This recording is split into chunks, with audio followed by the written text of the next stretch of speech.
Hello students of Standard 6, this is Moshimi Madam and I'll be teaching you the first chapter, that is Introduction to Chemistry. It's a lengthy chapter, so it has been divided into 3 parts. In the first part, we'll be studying the chemistry, its definition, the various branches of it and the various apparatus that are used in chemistry lab. Till 5th standard you had a subject called science, but from 6th onwards it is bifurcated or divided into 3 branches, that is physics, chemistry and biology. So when it comes to physics, you will deal with the different forms of energy including light, sound, heat, electricity, etc. When it comes to biology, you will be studying with living organisms including plants, that means botany, and animals, that is zoology. Here in chemistry, we will deal with all those substances. It is what composed of, how is it prepared, and what are the reactions involved in it. Basically, when it comes to chemistry, we have got 2 branches of it. The first one is inorganic chemistry, that deals with the elements and compounds, and the other one is organic chemistry, that deals with mainly hydrocarbons, that is components, carbon and hydrogen together constitute hydrocarbons. Moving on to the next page, we are having the various apparatus that are used in the chemistry lab. I had 2 classes in Standard 6A, so I had given few notes to them. If you have any friends from Standard 6A, you can collect the information. Otherwise, I am telling you how to write down in your copy.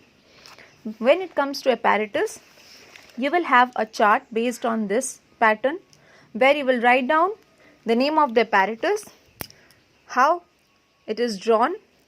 Then after that you will have a second column with its definition. Like test tube, it is a special glass tube with one open and closed end. The other one, it will be having function, which means for heating chemicals and studying the reactions in solutions. Now from where all you will get all these? You are having it in the book itself.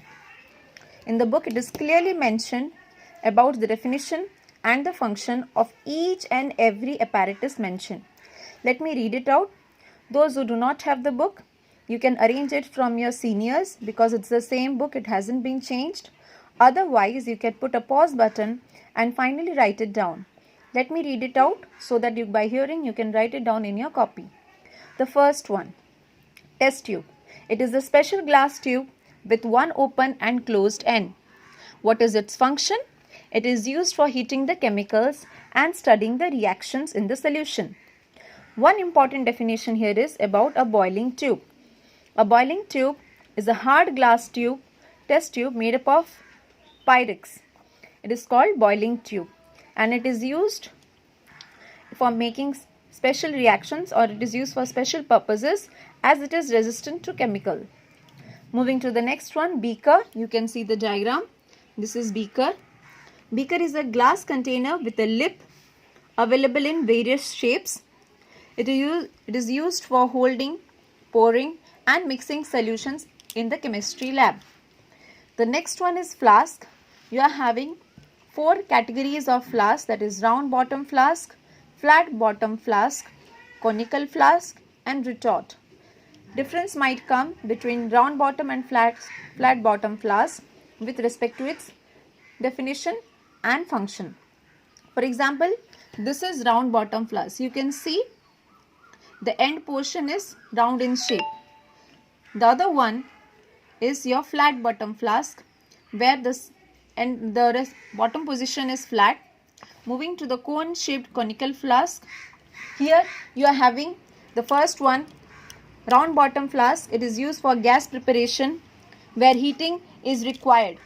Since flask is round bottom flask, heat is uniformly distributed throughout on heating.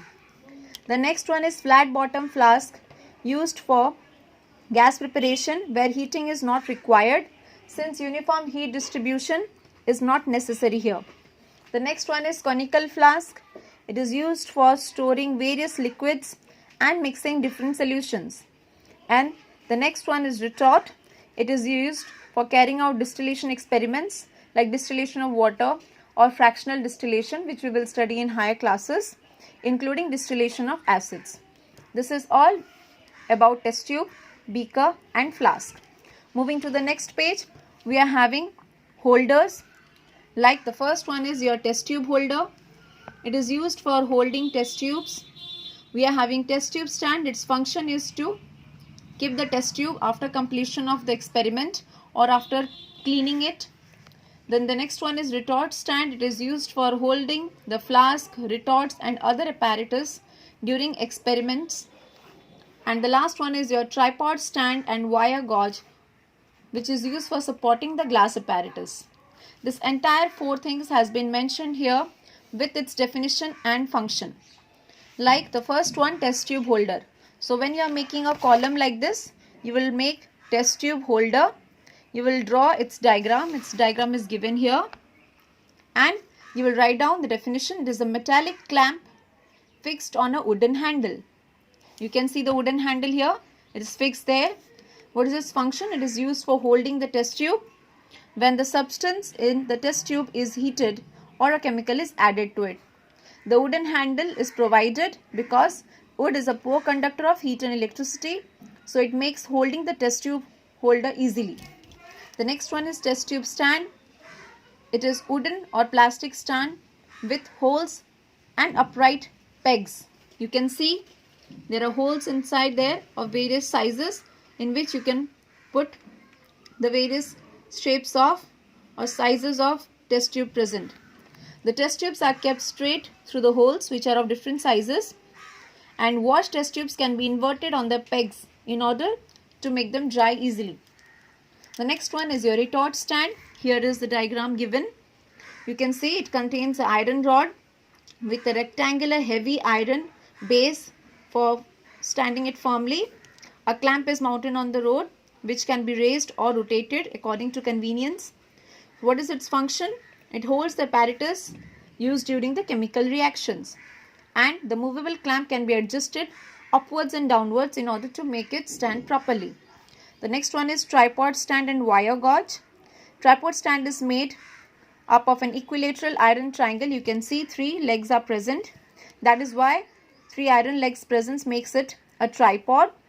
Function is it supports the glass apparatus, whether it is a flask or a retort placed on it. It also supports the wire gauge which is placed on it. Now what is wire gauge?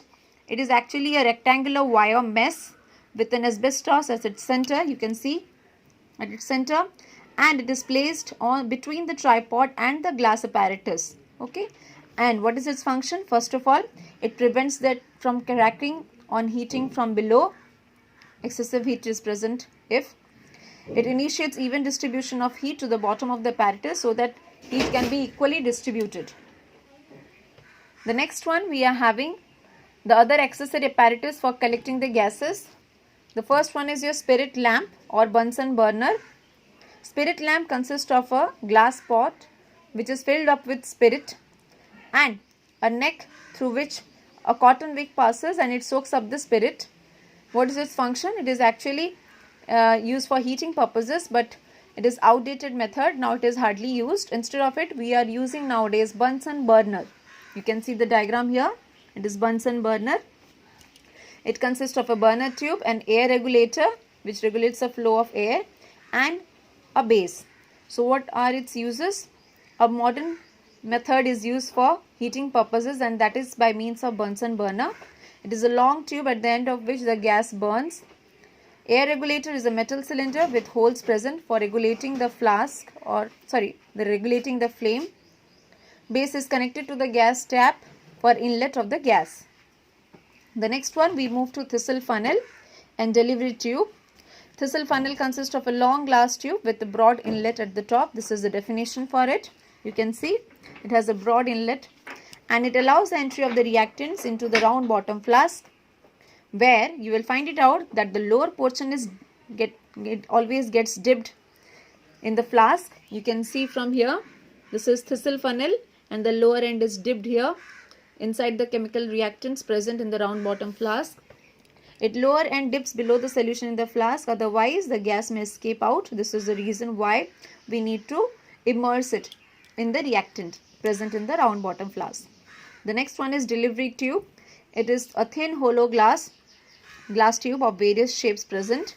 Its function is basically transfer of gases from one apparatus to the another. and also it connects one piece of glass apparatus to another. Let us see here. You can see the delivery tube here. It is not immersed. So whatever reaction occurs here, the gas that is liberated, it passes through the Thistle funnel, and from one apparatus, this one, it passes on to the other apparatus here. So it's kind of transfers the gases from one apparatus to the other one. Okay. Moving to the next one is beehive shell. Beehive shell here, clay vessel, it is provided with two outlets on one side and at the top.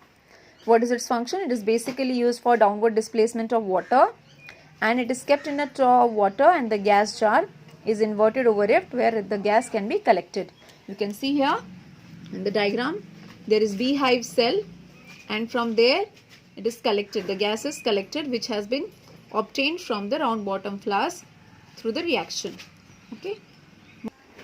So this is the last portion of part 1. That is the other accessory apparatus used for collecting gases, that is gas jar. It is a long glass jar used for collecting the gases by different methods. Now you will have the definition. It is a long glass jar which is closed at one end, and it serves as a base and has an open mouth at the other end. Here we are having 3 methods in which the gases are collected. The first one is downward displacement of water. Here you need to remember in which cases it is used. It is used in those cases where gases are insoluble or slightly soluble in water, like nitrogen and oxygen. It is given here diagram. You will write down here. It is downward displacement of water where the gas jar is filled up with water and it is inverted over the beehive shelf so that the water is displaced downwards and the gas can be collected upwards. It is used in case of nitrogen and oxygen. In the next one we are having downward displacement of air. Here in this method it is used for those gases which are soluble in water and lighter than air, that is ammonia. This is the method. And the last one is upward displacement of air, that is used for gases that is soluble and heavier than air, that is hydrogen chloride gas, sulfur dioxide, etc. So you will write down the function of it and draw the diagram. The next one is funnel. You can see it is like in various shapes made up of glass, available nowadays. It is used for pouring reactants into the Thistle funnel from one vessel to the another. You have also seen it in shops of ration cards where kerosene and all or oil are being transferred. And here it is used for carrying out filtration, during which a filter paper is made into conical shape and it is placed inside it to purify. The last one is your measuring apparatus. We are having 3 of here: pipette, burette and measuring cylinder. This is the first one is pipette. It is basically used for measuring liquids by sucking the liquid from the top into the marked level given and closing. Then it is used by sucking the liquid from the top up to the marked level, and it is getting closed in the open ends. With the thumb we can close it up and the liquid is poured by removing the thumb. The next one is burette. It measures the liquid by pouring the liquid from the top of the burette into the marked level, and it is removed drop-wise by opening the tap below. And the last one is measuring cylinder. You need to remember the functions only, that it measures definite volume of liquid and then we pour the liquid into the required vessel. That's it in the first part. In the next part we'll continue with the rest of the chemistry portions.